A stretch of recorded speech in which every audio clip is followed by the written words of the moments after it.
before I get started on that damn shed, I'm gonna pull out the new crankshaft position sensor. You see the old one? See how it was rubbing? And they say once that happens, you gotta replace them. So I made a shim. That was another big deal with these things, with these frickin' shims. Some of them come with the shim, some of them don't come with the shim. I found out there was a service bulletin. Put the shims on or this is gonna happen. And they give you 2 shims with some of them, and some of them they don't give you any shims. And why don't they give you a shim with all of them? Then I find out you can buy the shims separately, and like a paper shim, they want like $25. I'm like, you gotta be kidding me. I'm paying 25 bucks for a frickin' paper shim. So I took some gasket making material and cut my own shim. So I just want to make sure this thing isn't getting rubbed. If I have to cut another one, I'll cut another one and put it on there. So you see there, it's not hitting. You can still read the writing, and you see the paper shim I cut, put on there. I'll keep an eye on it. Oh man, I'm gonna try to get some shiners real quick. Man, 1, 2, 3, 4, 5, 6. 6 little brim, not one shiner.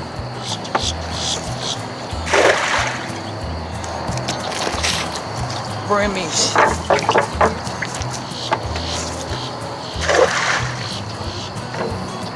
Wow, little teeny tiny baby little bass. See him? Hey buddy. Hang him on the wall. One more cast, I'm done. Boy, if I was going after these guys, I'd be in good shape. Alright, I'm out of here.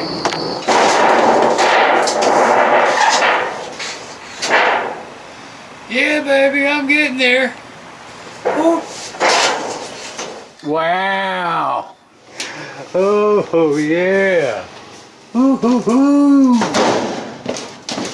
I've got tweaking to do. I'm digging it. Hee hee hee hee.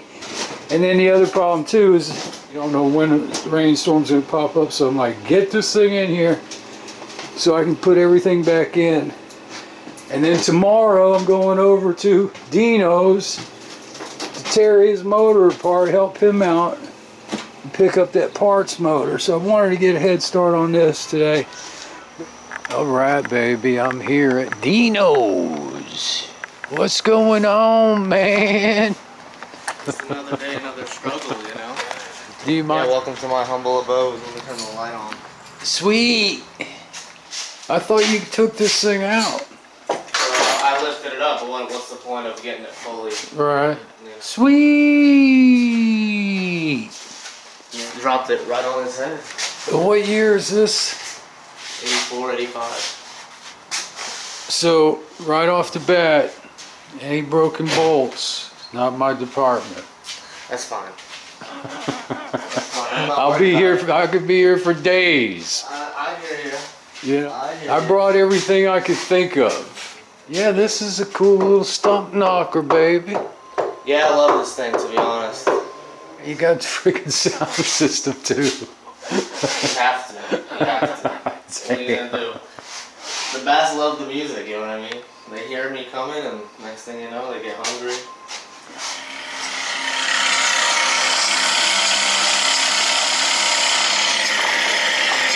You hear that, like, yeah, it's like a metallic sound. And at high RPMs, it's the same exact sound. Like something scratching inside the motor. I mean, and it's loud. To be able to hear it over the motor like that, it's pretty loud. Because, yeah, I could hear that before, but I'm like, that doesn't sound like a bearing. And I some type of metallic scratching, but I don't know. I don't know what to say about that. But these were my questions for you, right? This was where, me personally, I thought I was pretty mechanically inclined. My issue is, I can't look at this and go, yeah, that's how you take that apart. You know, just looking at this whole setup here to get this arm out. I understand there's some bolts here, you can unclip it, but then That's one of my issues. And the other issue I had was the shift, because I really don't. I can't even see how that's connected, you know, to the motor. It's not. I mean, it's not connected to the power head At all. No. Because when I pulled up on it'll be underneath. Ready? Yeah. Something's grabbing onto it. Something's holding on. Feels like it's on that side. Oh wait a minute, it's this ground wire. Right here. But it's out. Get that ground off. And we're good to go. Okay, it's resting on the stud. Alright, so gasket, a little gnarly. Gonna get that replaced. He's gonna do a nice cleanup on it. New fuel lines and everything. And then probably gonna bring it, the whole shebang, down to my house and take it for a test run. Be like next weekend. On some of his videos, it has a funny sound. We're gonna see what happens. Try to identify what. I don't think it's a motor problem. I think it's something else. But we'll see what happens. That got me the short shaft. So that's the plan, Stan. Alright, let's get the hell on out of here. Holy moly macaroni. About 3 hours. Look at it. Chewed up, beat up, broke up, bent up. Couldn't get this bolt out. I got the nut out of here and here. And I'm like, screw it. I'm not going to get this thing out. I need to take the whole thing off. And you got to go up through the axle. You can't see what the hell you're doing. And you really need a swivel. Oh man, trying to line a swivel up, you can't see nothing. Man, I'm telling you, it's absolutely brutal. We'll get these back in. It's going to be a major pain in the ass. You know, put the nut in the swivel, in the socket with the swivel. I mean, geez, got to be a better way. Well, I got everything back together, and there is a better way. Or there was for me.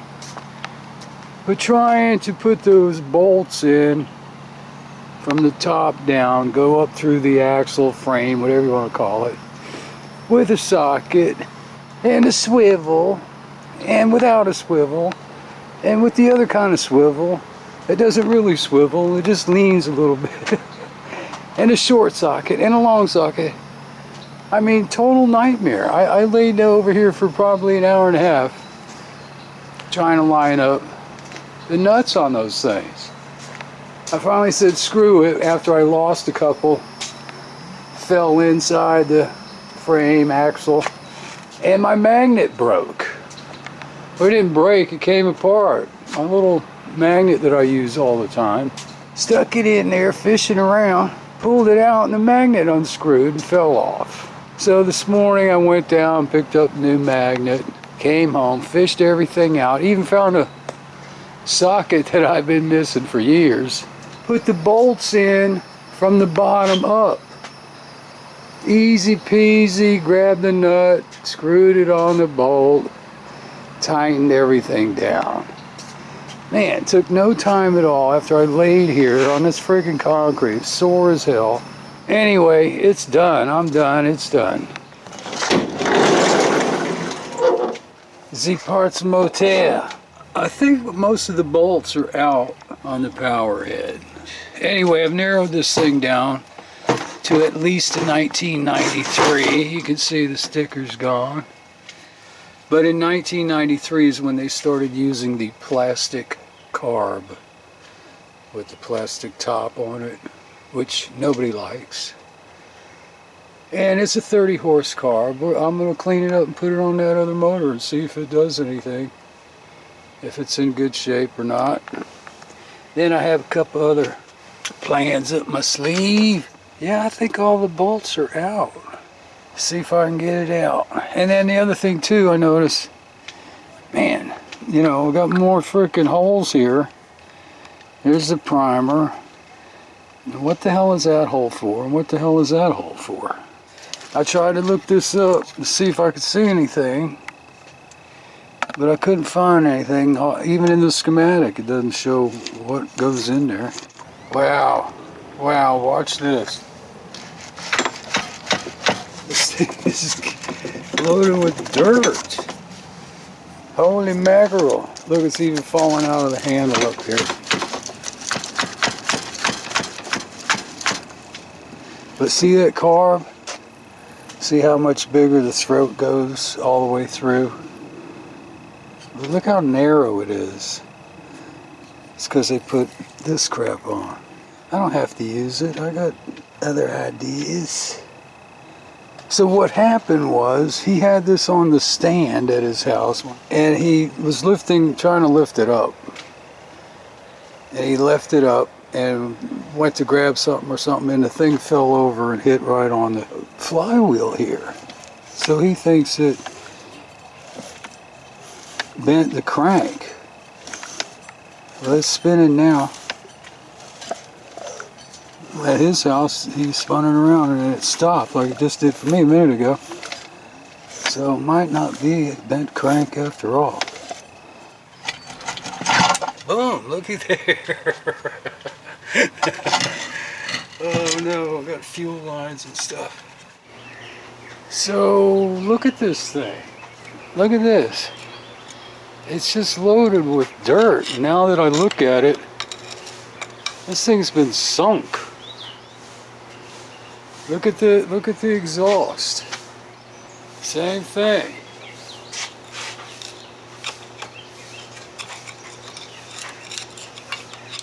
All the dirt. This thing had to have been sunk. That may be why when it fell over, he thought it bent the crankshaft. That may be why it wasn't spinning. It might be full of dirt inside too. It's spinning now like nothing. Let's see what we got here.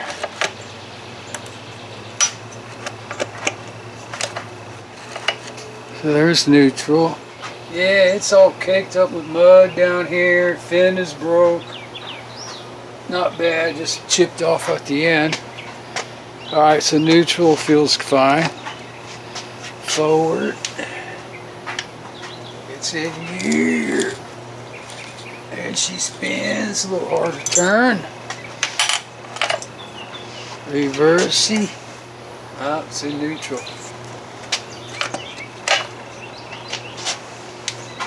Still in neutral. Well, the other gear case is fine, but it's a mess. Corroded, paint, it's a mess. Ah! I'm not beat up enough. I gotta do some more damage. There it goes. Oh, so this should be a pretty easy swap. I may end up here with a good power head too. This thing may be alright after all.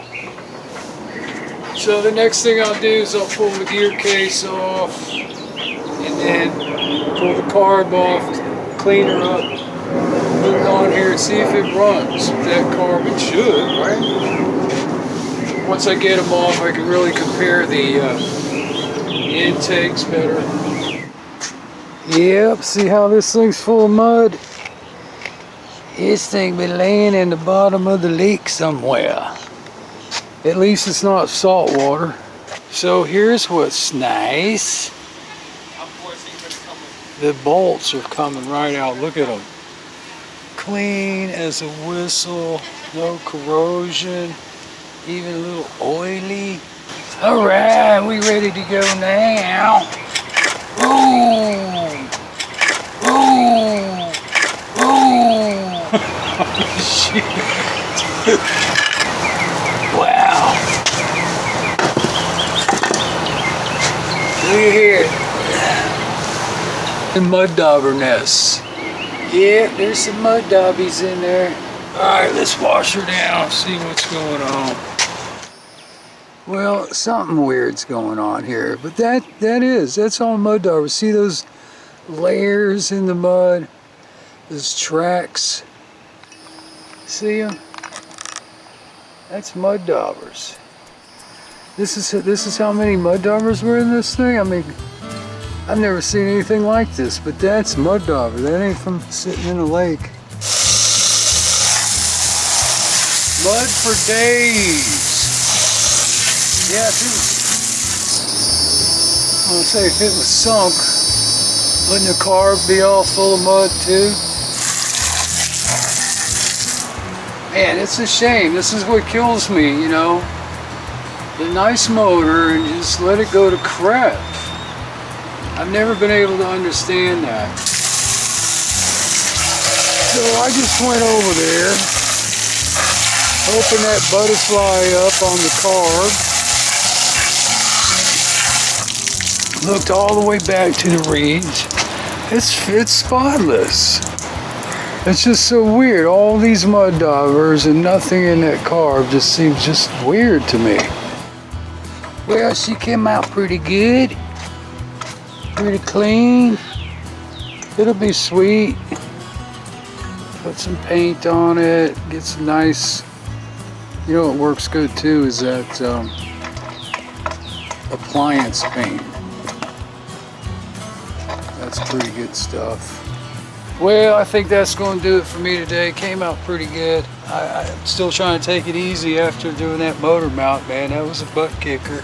And I got to get the van back in shape. I mean, just a disaster in there. Just keep plugging along, man. I wish I was in the boat, but I don't have the energy. It's another gorgeous day down there, and I'm pooped. I did pick up one shiner this morning. Yep, it's just been pure glass last couple days, and I'm rolling around on the concrete. Oh yeah, baby, you know the channel. Don't forget to subscribe.